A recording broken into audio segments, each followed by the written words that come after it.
Drinks করার পরে আমি তো আসলাম, আসার পরেও যখন আমি ব্যাটালিয়ন যাওয়ার ছিল, ব্যাটালিয়ন যখন ও গেল না আরজিকর ঢুকলো, তখন আমি ওকে ছেড়ে দিয়ে রিটার্ন চলে আসলাম। বাইক কে চালাচ্ছিল? ও চালাচ্ছিল? হ্যাঁ হ্যাঁ হ্যাঁ। আচ্ছা, আমি তো ড্রাইভও করতে জানি না ম্যাডাম। ও কি বললো, কেন যাচ্ছে অত রাত্রিবেলা? ওকে ঘরে বসে হ্যাঁ যাবো বলছে, কিন্তু কিছু আমাকে বলেনি। খালি যখনই বললাম বেড়াতে যাওয়ার পর তখনই বলছে হ্যাঁ যাবো।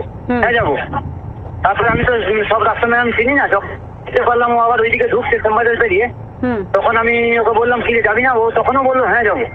বলার পরে সেটা কটা হবে টাইম? তখন 3:45। আজিগরের অপোজিটে খালপাড় দিয়ে আমাদের একটা সব রাস্তা আছে, যেটা 12 থেকে 15 মিনিট লাগে। তো ওইটা দিয়ে যখন ও গেল না, তখন আমি ওর বাইক থেকে নেমে যখন ভেতরে ঢুকলো তোমার সামনে লাগলো, তখন আমি বাইক থেকে নেমে টাকাটাকি করে ওকে কাজে কথাও বলেছি, গালিগালাজ করেছি। পরে আমি এরা হয় পরে দেওয়ার পরে আমি ওখান থেকে বেরিয়ে, যেহেতু আমার কাছে পয়সা ছিল না, প্রথম ভাইয়ের কাছে গেছি। ভাইয়ের কাছে বললো ফোন পেতে দেখলাম, বললাম ফোন পেতে আমার লাগবে না, আমার কাছে আছে। 2:45 সময় যখন ও হসপিটালে যাচ্ছিল, 2:45 আপনি না 2:45 নয়, দোকানে ঢুকেছি 3টে। আচ্ছা, আরজি করে সামনে ও নামলো, মানে আপনি নেমে গেলেন বাইক থেকে? যাচ্ছে না ম্যাডাম, যখন ও যাচ্ছে না তখন আমি রাগারাগি করে ওকে মানে গালিগালাজও করেছি, মানে বাজে কথায় কথা বলেছি।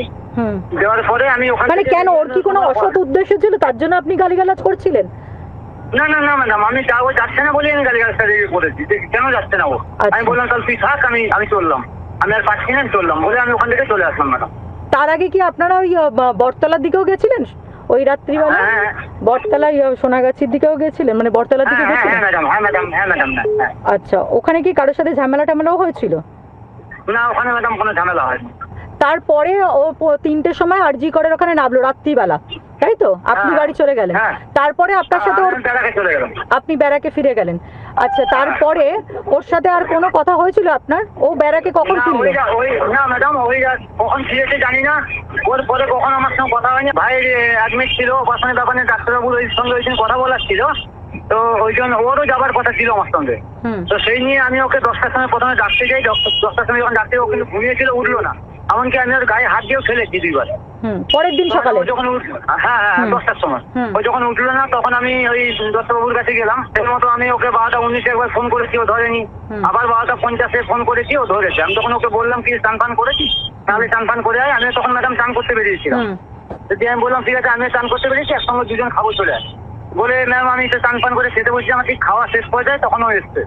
এটা আমার সঙ্গে খাওয়া দাওয়া হওয়ার পরে আমি যখন ব্যাটালিয়নের দিকে ঢুকছি, তখন আমি ওকে বললাম যে কি রে, ওখানে যে কি কেসটা যে শুনলাম, তুই একবার তোর কাছে তো সবার নাম্বার আছে, একবার ফোন করে জানতো। বলতে ম্যাডাম আমাকে বললো যে হ্যাঁ আমি দেখছি, জেনে নিচ্ছি। তারপরে আমি এটাও বললাম যে ঠিক আছে, ভাইয়ের জন্য তো যাওয়ার ছিল, যাবি না?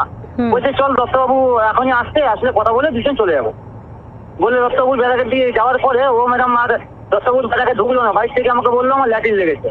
আচ্ছা, বলে ওখান থেকে চলে আসলো, আর আমি স্যার খাবারটা দিলাম।